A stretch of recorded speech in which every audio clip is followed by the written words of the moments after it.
Welcome back to the JB1 Show. I bring a little tiny slice of hope today. Very tiny. So the whole calling in all the generals and high-ranking officials in the military for what I literally gave this administration too much credit. And I never say that. I thought they were going to call everyone in because something major was going to happen.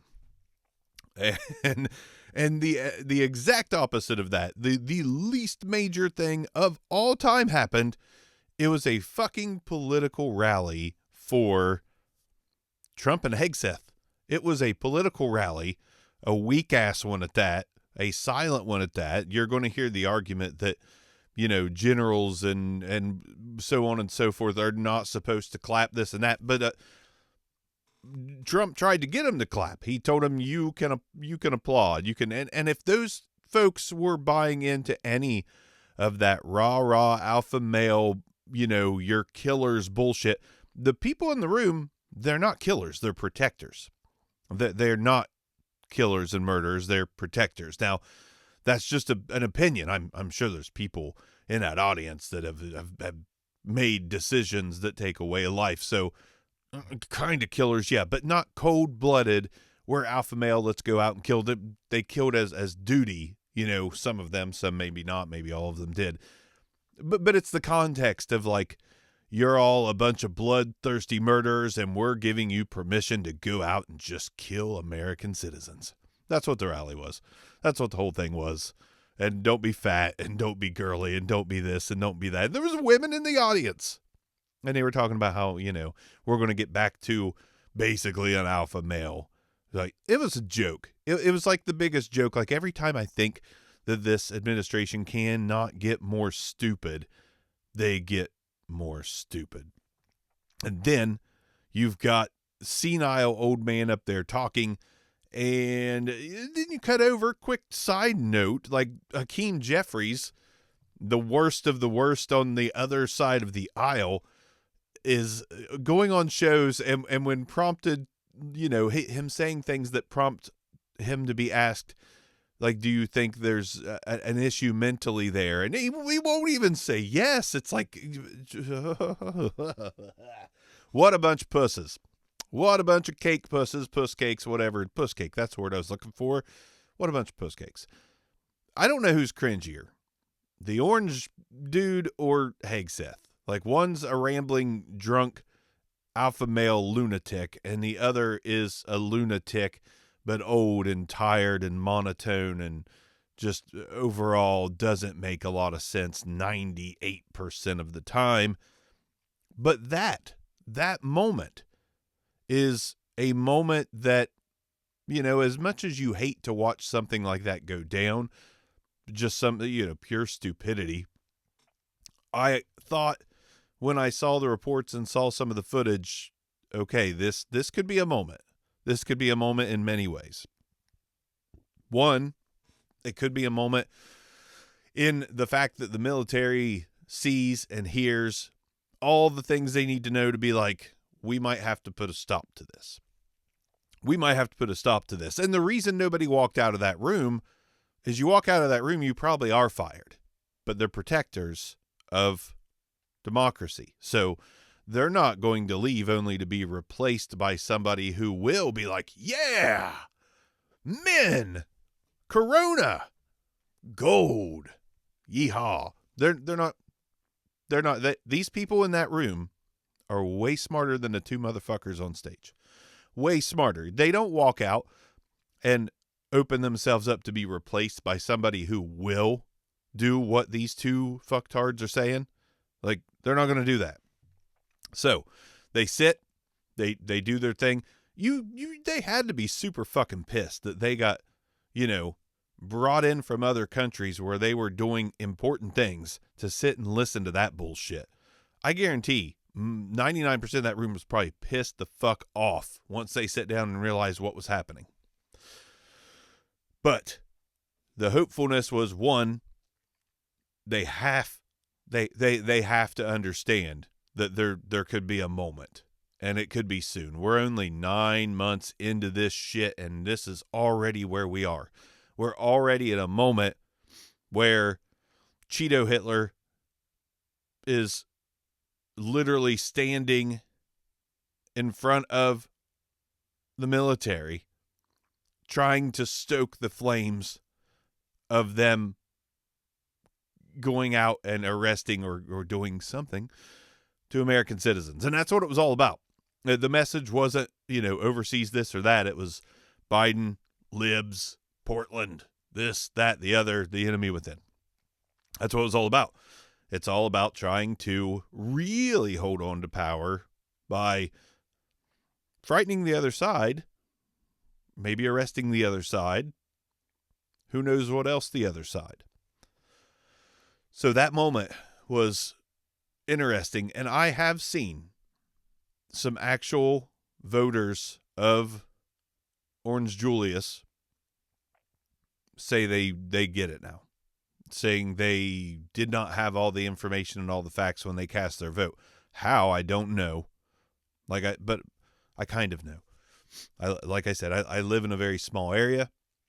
Some people just rely on their circle. Like there's, when one of my friends said to me, "You're the only Democrat I know." He was lying. He knows more. He definitely knows more. There's plenty more, and he knows them. He just couldn't think of them. Maybe he meant like close friends. Maybe I am his only, not Democrat, but liberal close friends. Maybe that's true. But when you live in an area like this, when you're in a place that predominantly votes red, you rely on each other for information. And there's a lot of people in my community, a couple right off the top of my head that I know and interact with. Like, don't get me wrong. Do I love interacting with 76% red voting folks? No, but I live where I live, and my family's here, and my in-laws are here, and I'm kind of stuck. I'm kind of stuck. And you don't leave those areas. Like, it would be great to move out. It'd be great to move to another country, but it would be great to move to a place where there's more like-minded people. But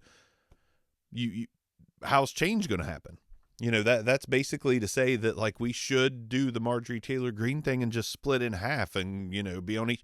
No, change doesn't happen if you're not mixed together, melting pot, whole thing. That's, and I do feel like I'm responsible for opening the eyes of a few people to what's really happening and to what he really is. And that's, I like a challenge. I mean, I'm a 25% chance of success challenge right now with the surroundings that I'm in, but I'm seeing more people, a lot, multiple people, not on a large scale, but I'm seeing people come out and say, like, holy shit, I was wrong.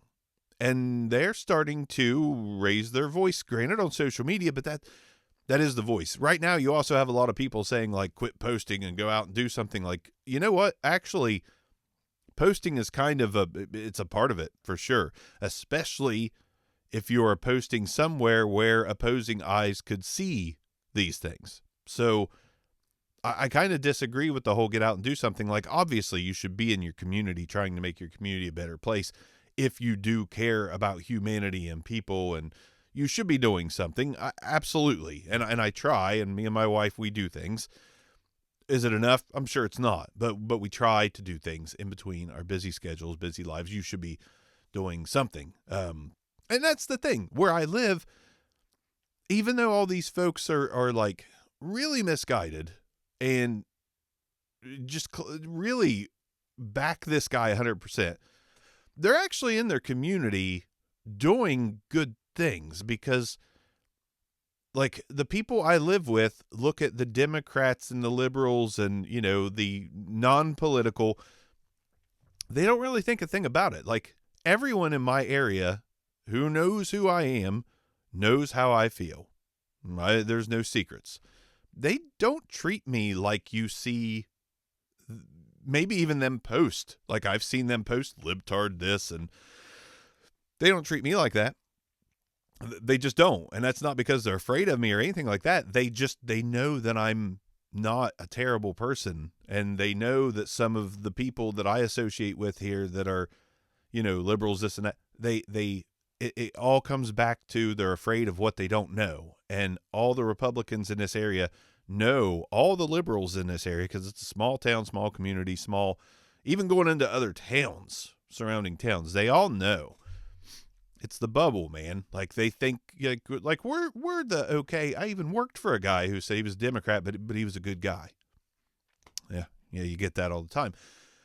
It's that thing, like, if they just would branch out and get to know other people with differing opinions, they would have the same opinion.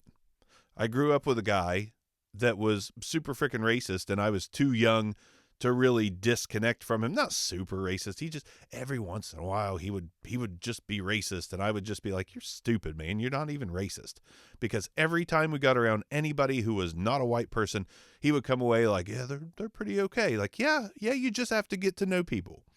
Granted, I don't associate with this guy as I've aged. When we're young and dumb, we hang out with crowds and, like, we tolerate and we overlook things, and we haven't even figured out who we are yet. So we almost think people are, like, not being real when they're trying to tell you who they are.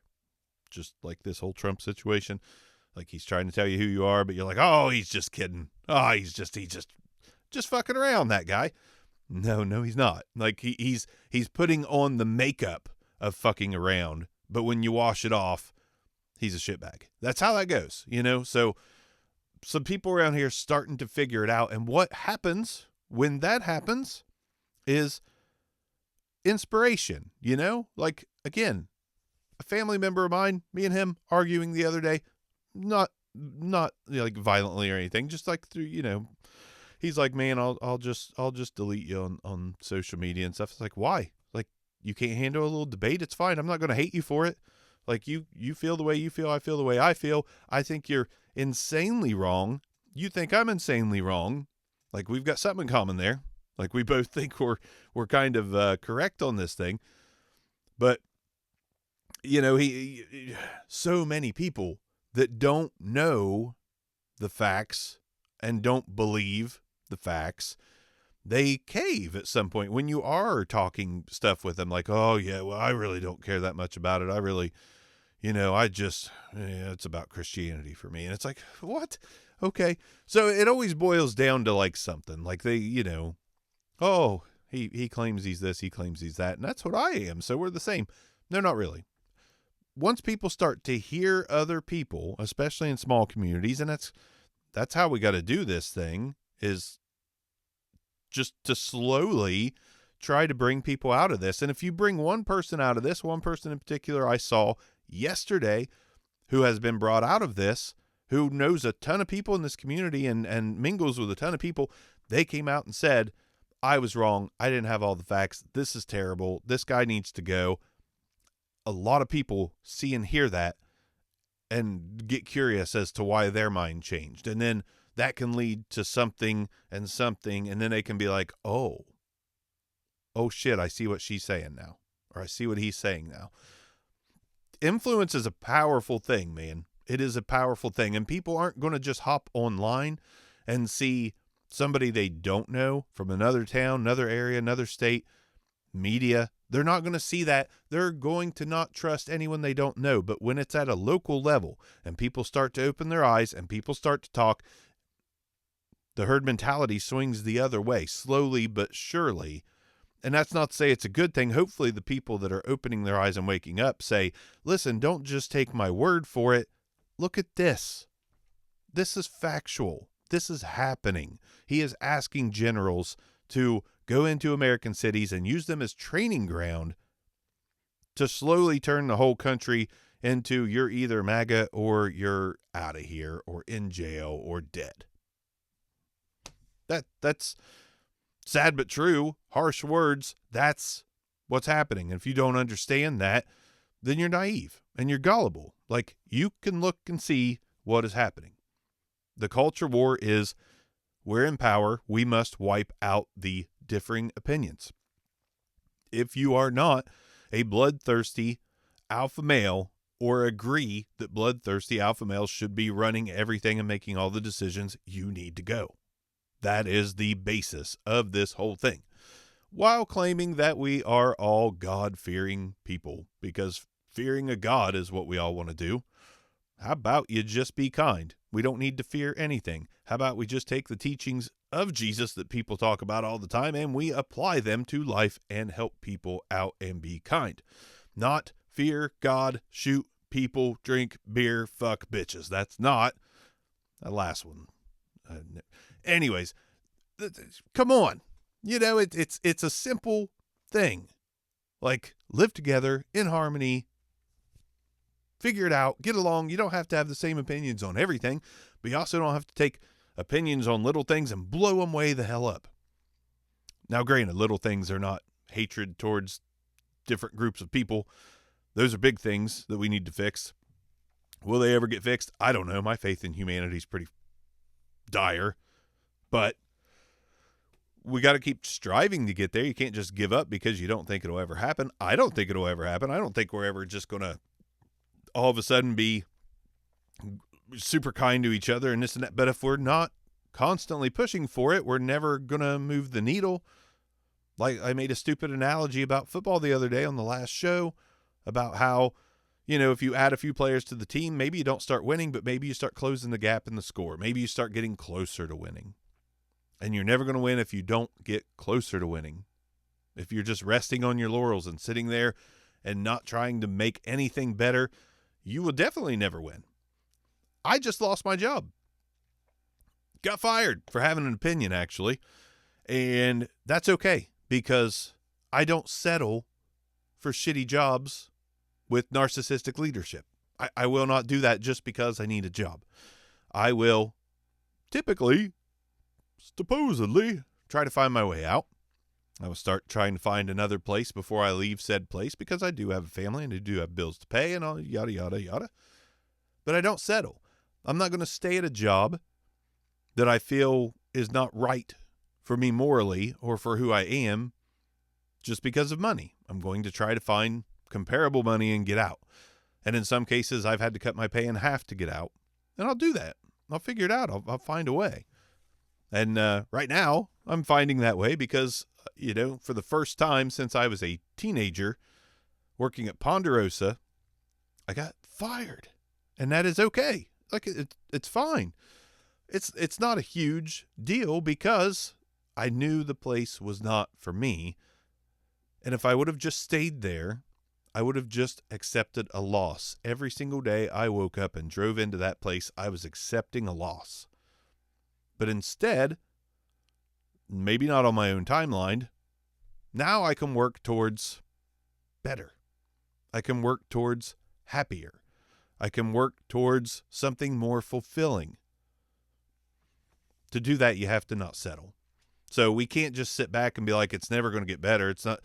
Another person that I know who, definitely a Trump supporter, arguing against one of my posts. Yes, I post too much. I'm not ashamed. You should not be ashamed to post a ton of, I don't even want to say political content, injustice. You should not be ashamed to post the injustices that you see. So what if people don't want it in their face? They have the option to unfollow, delete, hide, the options there. And that's what I tell people. Dude, if you do not like all this stuff that I'm posting, it's real easy to make it stop. We don't have to quit being friends, but it's real easy to get it out of your eye sockets. And I'm not going to stop. It's not going to happen. I'm going to keep going until change happens and I don't feel the injustices are worth 17 posts a day. Will we ever get there? I don't know. But another person, was like, oh, we're just going to keep bitching about this and nothing will change. Well, yeah, with that attitude, that's fucking accurate. That's fucking accurate. But also, I know how you voted and I know how you feel. That's your way of telling me to shut up without, taking any of the blame on yourself because you fucked up. If you didn't know you fuck up, you'd pitch an argument back to me about the generals sitting watching these two dumb fucks talk. You'd be like, well, this is da-da-da-da-da. You'd throw up an argument. You'd say something other than we're just going to bitch and nothing will change. You just admitted right there, just like Mike Johnson the other day when he pretty much admitted Trump was a crazy fucking lunatic. You just said the same thing. This is crazy. This is stupid, but nothing's going to change. At least put up a fucking argument. At least say something of substance instead of just trying to get me to shut up. if you really want me to shut up, come with some facts, come with some stuff that might open my eyes, because that's what I'm trying to do. Maybe you should be trying to do that if you're so damn convinced that this administration is just the greatest thing since sliced oranges. Yeah, I didn't use bread for a reason. But people are starting to open their eyes, in my opinion. And that's a good thing, because if I see 2 or 3 people opening their eyes, like, that's 2 or 3 more, because you're not seeing many ever at all people that are anti-Trumpers all of a sudden just switch teams and be like, you know what? I like what he's doing. I like this whole ICE thing. I like this whole calling in the military alpha male speech thing. This is cool. I like higher cost of Medicare and people getting thrown off of their medical coverage. And I like this. This is cool. That's pretty rad. It's not happening. More people are going to wake up on the side that is sleeping deeply right now than the opposite. It's just the law of averages. And that's what happens. Sometimes you need to see your beloved dictator actually fuck shit up. I was going to get gas today. It's still $3.19. I'm not buying it till it gets back to, it bounces from $2.75, $3.19. I'm not saying that's anyone's fault. That's gas. For years, everybody thinks the president makes the gas prices. Those are the people that are voting conservatively all the time. The ones that think that gas prices and eggs are determined by an orange man in a suit with a tie that's way too long, with cankles that can barely fucking form coherent sentences and sounds like he barely escaped second grade unscathed. That's what they, yeah, no. Like, nothing's getting better, but when you run your whole campaign on prices getting better, and the economy getting better, and inflation getting better, and then you just lie about it. We don't have inflation. Gas is $1.99. What? Get a grip. People are pretty naive, but at some point the stupidity goes away for a minute and they're like, shit, it just cost me $70 to fill my tank up. And I wanted to grill burgers, but that's going to cost me like $80 to feed like 7 or 8 people. Damn. What happened? The thing we all knew was going to happen. At least all of us who actually wanted to look into things for ourselves and think for ourselves. And we're not listening to like Democrats in politics and following everything they say. We're going out, we're finding the actual shit that's real, because the info's out there. There's tons of disinformation, but there's tons of actual factual information as well. Actual factual. I like that. Anyways, it seems like I've been here so many times before. I've been hopeful so many times before, only to have it dashed. I was convinced he wasn't going to win this election, because every passing year, more and more people surely were like, I don't know about this. I was wrong. I'm hopeful again, and I hope I'm not wrong, but I feel like this military thing was a moment. I feel like this was a moment. I feel like this was the start of a moment. The start of things turning. The start of the tide going the other direction, and maybe someone will finally use the 25th to get this dude out or something. We shall see. JB1 ranting yet again. I'll see you guys on the next one, which will probably be soon, because crazy shit keeps happening every fucking day. So I'm sure I'll see you in about 7 hours.